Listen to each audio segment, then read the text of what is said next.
Hello, welcome to Sociology 3, Module 3, Challenges to Critical Thinking. In the last module, we talked about what is critical thinking, what kinds of questions do critical thinkers ask, what kind of attitudes do they have. So this week, what we're really going to focus on are the challenges, or as Brown and Keeley call them, I like this metaphor, the speed bumps that you'll likely face on the road to developing your critical thinking skills. So they talk about 6 primary speed bumps to critical thinking. The discomfort associated with asking critical questions, thinking too quickly, our tendency, a very common tendency to stereotype, various mental habits that betray critical thinking skills, egocentrism, and then finally wishful thinking.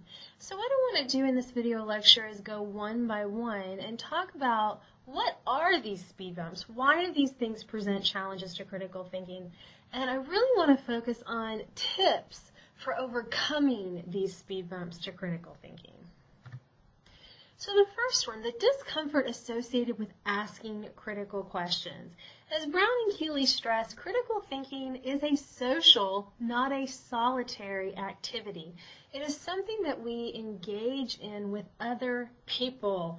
This, unfortunately, as the case may be, means that using our critical thinking attitudes and critical thinking skills that we talked about last week can sometimes get us into perhaps some tensions and into some controversies.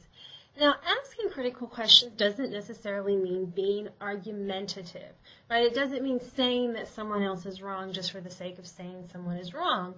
But what it does mean is it means asking those critical questions that we asked last week, right? Why does someone believe what they're believing? Why are they making the argument they're making? What is their evidence?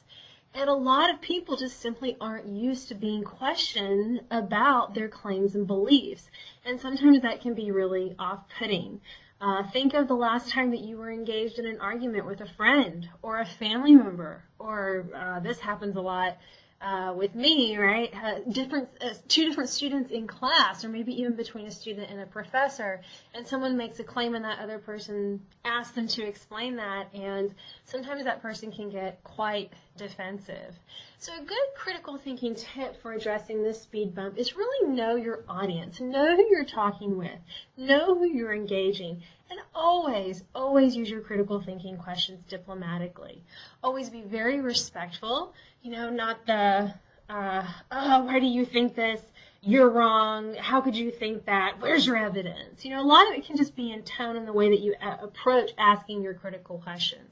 So asking these questions diplomatically can mean just really coming at critical thinking with that curiosity that we talked about last week, and a respect, and also an empathy, right? Trying to understand something from someone else's point of view, and really focus on an understanding and not just trying to prove that someone else is wrong or may not entirely know what they're talking about. The next speed bump is one that, we all struggle with, and that's thinking too quickly. Now, we are constantly processing information, often automatically, right? We go about our day and we often engage in a lot of mental shortcuts because we don't want to face every new situation and then have to, think through it very deliberately. I mean, for example, think about the last time, say, you drove to campus, if you're someone who has a car and commutes to campus. A lot of times our brains are on autopilot. And that can be very useful, right? Quick thinking can be very useful, but it can also be really problematic when it subverts or when it causes us not to engage those critical questions. So, got a lot of information that we're trying to pack in our heads, and the big tip here is just simply slow down.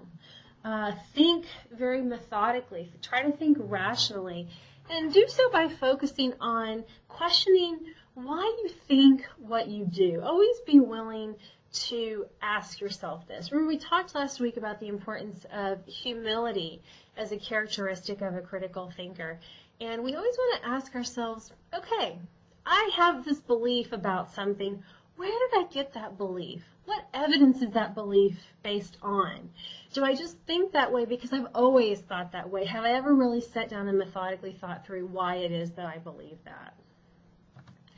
The next one, and I'm going to spend quite a bit of time on this because when it comes to critically thinking about society and social issues, this is perhaps one of the most detrimental speed bumps, if you will, and that is our tendency to stereotype. Now, we all have a tendency to do this. We all have a tendency to engage in categorical thinking. The psychological research on this finds that our brains are primed to think in terms of categories and oftentimes to think in terms of stereotypical understandings. Some interesting research has found that upon first meeting someone, within just a few seconds, we tend to make very quick judgments about that person in terms of what their race is, what their gender is, and how old they are. Right? And this is related to that earlier point about we're constantly processing information, we're very quick thinkers. But our tendency to think in terms of categories can often devolve into stereotypes or oversimplified categorical statements that really don't allow for exceptions, right? They can be cognitive shortcuts, right? And they can be very useful. But the problem with cognitive shortcuts is that they're often wrong. And stereotypes often do not reflect actual evidence about social groups or categories. I love this image that I've put on the slide. I'm punk, so I must be a rebel. I'm Asian, so I like math. Notice that stereotypes can be both negative and positive, right? Very common ones. All poor people are lazy. All women are emotional. Men aren't emotional, right? So very oversimplified understandings of groups of people, and they don't allow for exceptions. And this is a huge roadblock. So my tip for this one, and this is why I assigned the Sharon reading, the Generalizing Stereotyping in Social Science. I absolutely love this reading because it's a much more in-depth discussion, more so than the Brown and Keeley chapter, about where stereotypes come from and why they are so detrimental to critical thinking. As social scientists, when it comes to critical thinking about society, one of the things that we're really focused on in what we do is generating evidence and trying to understand patterns and understand social categories, right? How do men and women tend to differ? How do white Americans tend to differ from African Americans? And we do see very large differences. For example, women are significantly more likely to live in poverty than men in this country. African Americans are significantly more likely to live in poverty in this country than white Americans or Asian Americans. Now notice that those statements are what Sharon would call an accurate category based on evidence, not necessarily stereotypes.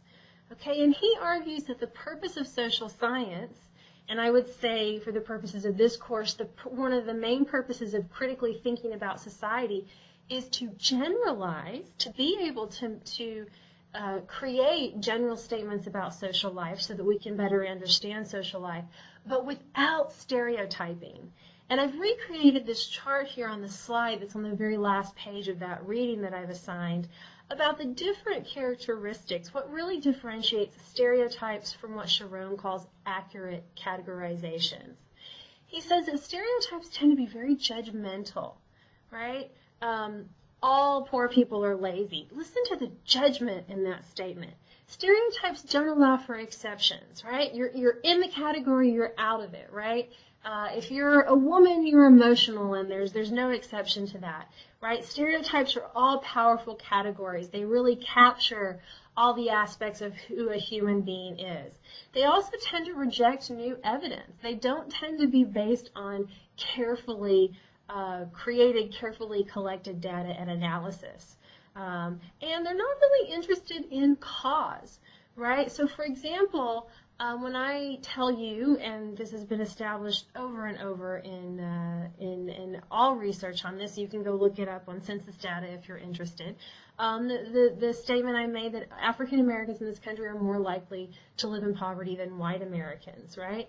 A very important question in my field in sociology is trying to explain why we see that as a pattern. What is it about the African American experience? What kind of disadvantages and constraints do African Americans face in this country that makes it such that they're more likely to live in poverty? And I can definitely tell you it is not because African Americans are somehow lazier than members of other racial and ethnic groups. They face a lot of disadvantages, one of them being outright racism, especially in education and in the job market. So when I say that stereotypes are not interested in cause, they're not really interested in figuring out those things. On the other hand, accurate categorizations tend to be descriptive. They tend to allow for exceptions. Are there some African Americans who make more money than some white Americans? Absolutely, right? But stereotypes that say, oh, all African Americans more likely live in poverty because they're lazy really don't capture that. They recognize that there are a lot of different characteristics that can capture who someone is, right? This stereotype, and this tends to be a positive one, but still a very problematic one, that all Asians are good at math. No. You probably know some Asians or Asian Americans that are very good at math and others who aren't, just like you probably know some Native Americans or African Americans who are incredibly good at math, probably better at math than, all Asian or Asian Americans that you know. Accurate categorizations also change with evidence. They're very carefully created based on research, and they're very interested in cause. Why do we see these relationships between variables such as race and the likelihood of living in poverty? So definitely carefully read the Sharon reading. It's a really nice way of helping us think about how we can avoid stereotyping as one of those roadblocks to critical thinking. The next one is a set of mental habits.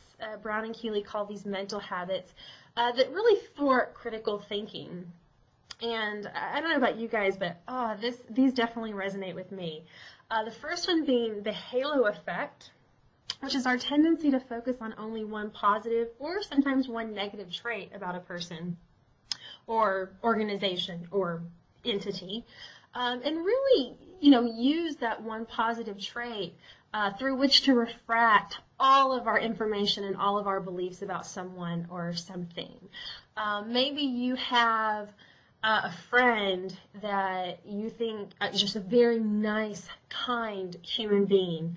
And sometimes when they do things that are not very kind, it's very hard to believe that person actually did it. Or perhaps you know someone who you tend to think of in a very negative light, and even when they do very positive things, it's very hard for you to see that positive thing because you are looking at them through that wholly negative lens. The next one is what Brown and Keeley call belief perseverance, and this is when we just want to stick firmly to what we already believe and really focus only on the evidence that confirms that belief. There's a name for this. It's called confirmation bias. Only really thinking about and accepting evidence that confirms what it is that we already believe, right? Our beliefs that we hold on to, they tend to persevere, but we always need to be willing, like Sharon says, to accept new evidence. The last one that I want to highlight is what's called the availability heuristic. And this entails making decisions based only on information that is easily or recently available to us. Right? Maybe we like to read one particular newspaper, or we get our news from one particular source. I will admit I'm very guilty of this, and I really try at every turn not to find myself trapped in the availability heuristic. Or maybe just the most recent piece of information. Say that we're trying to form a very well-informed opinion, critical opinion about what we think about, say, healthcare policy. And we recently read an article from the New York Times talking about the Affordable Health Care Act, and that's the only information that we really think about in forming our opinion. So what we can really do to overcome all three of these mental habits that tend to act as speed bumps on the road to critical thinking is to really base our beliefs and our arguments on all the evidence, okay? Not just one positive or negative thing, right? Not just to what we already believe, and certainly not just what is readily available. Now, does that mean you have to read every single thing that's ever been published on that topic? No, but it means that as critical thinkers, we have an obligation to go out, find multiple sources of evidence, and sometimes even to look for evidence that challenges our beliefs. And the last two that I want to highlight are egocentrism and wishful thinking. I'm guilty of these too. I think most of us are. The first one, egocentrism. Have you ever had someone call you or maybe think to yourself, that person is really egotistical? This entails believing that our experiences, viewpoints, and beliefs are really more valuable and accurate than anyone else's. That we are at the center of not only our universe, but that we are at the center of the wider universe. And thinking that our experience is maybe the only experience out there, right? Not approaching our thinking with that humility and curiosity that we talked about last time, right? But really believing that our viewpoint is the most valuable one and are automatically better and more correct. So we really have to avoid this tendency to really see ourselves at the center of our universe. I know that's very difficult because, right, we are the only ones, our minds, our brains, our experiences are the only ones through which we get to process information. But a critical thinker is someone who's really going to try to do what they can to step outside of that, right? To not only just look at things, see things, find things, seek out things that confirm what it is that we already believe and that align with our own experiences and viewpoints. There are 7 billion people on this planet, and that's a lot of different experiences. Now, are we going to be able to know about everyone? Oh my gosh, absolutely not, right? It would be impossible. But we can really look outside of ourselves and try not just confirm things based on our own experience or viewpoint. And the last one is wishful thinking, believing that something is true simply because we want it to be true, especially when there's evidence to the contrary. I see this all the time, especially when it comes to social issues. A really good example is a lot of people in this country very much want to believe that racism and sexism are things of the past. Now, the literature on this, the research on this has a lot of different ways of explaining that phenomenon, but one of the main reasons is that, right, we want to all believe that we live in a just society where things are fair, where opportunities are equal, where racism and sexism doesn't hold certain people back, but the evidence suggests that that's just not true. There are multiple overlapping forms of racism, sexism, and discrimination directed at all various social groups, and to really be able to combat that, right, we really have to be able to see that. And so just believing something is true simply because we want it to be can be really detrimental to creating that more just world that we want to believe already exists. So the big critical thinking tip here is learn to step outside of your own viewpoint. I know that's very hard and something that I think is a lifelong work in progress. And we have to learn to consider evidence even when, and I would say especially when, it doesn't align with how we want the world to be, right? We have to be able to see those counter arguments. We have to be able to see that counter evidence and look at multiple sources if we're really going to have all the information. So that is the lecture on challenges to critical thinking, and hopefully I've given you some good tips to think about how you can overcome these. They're very common. We all struggle with them, but what a critical thinker does is constantly strives to overcome them.